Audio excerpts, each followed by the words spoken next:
నమస్తే అండి. మాది ఆంధ్రప్రదేశ్ అండి. తిరుపతి జిల్లాలోని శ్రీకాళహస్తి మండలం అండి. సో మేము శ్రీకాళహస్తి మండలం పక్కన ఒక విలేజ్ అండి. సార్ మేము ఇప్పుడు ఇక్కడ ప్రైవేట్ క్లినిక్స్ అనేది పెట్టారండి. ఇక్కడ శ్రీకాళహస్తిలో చూసుకున్నట్లయితే ప్రైవేట్ క్లినిక్స్ అనేది వెళ్ళాం.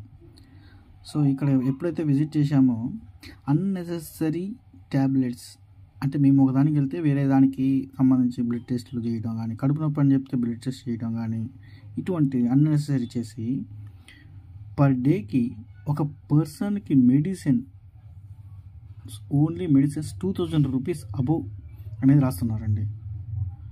సో ఓకే, మేము హిస్టరీ తీసుకుంటున్నాం, బిల్స్ అనేది ప్రొవైడ్ చేయటం లేదు. బిల్ అడిగితే 1 అవర్ కూర్చోబెడుతున్నారు. 1 అవర్ కూర్చోబెట్టాక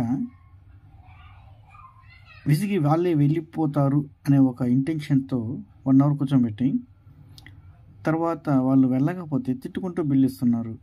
అండ్ దీనిలో కొంతమంది ఆల్రెడీ గవర్నమెంట్ స్టాఫ్, గవర్నమెంట్ డాక్టర్లు, వీళ్ళు ఎప్పుడు గవర్నమెంట్ హాస్పిటల్స్లో ఉంటారో తెలియదు, కానీ 24 అవర్స్ క్లినిక్లో ఉంటారు. పర్ డేకి more than 2 lakhs turn over జరుగుతుందండి. 50,000 రూపాయలు జీతగాడు తెచ్చుకుంటే ట్యాక్స్ కట్టాలని చెప్పి జీతంలోనే ట్యాక్స్ పట్టుకొని చేటువంటి ప్రభుత్వాలు, అధికారులు పర్ డేకి 2 lakhs అంటే నెలకెంత అండి? 360 లక్షలు.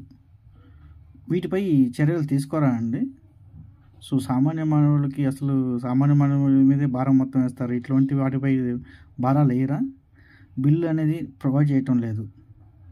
సో శ్రీకాళహస్తి క్లినిక్స్ పైన అధికారులు, విజిలర్స్ ఒకసారి తనిఖీలు చేస్తే ప్రజలకి న్యాయం జరుగుతుందని చెప్పి ఆశిస్తూ ఈ వీడియో అప్లోడ్ చేయడం జరిగింది. Thank you.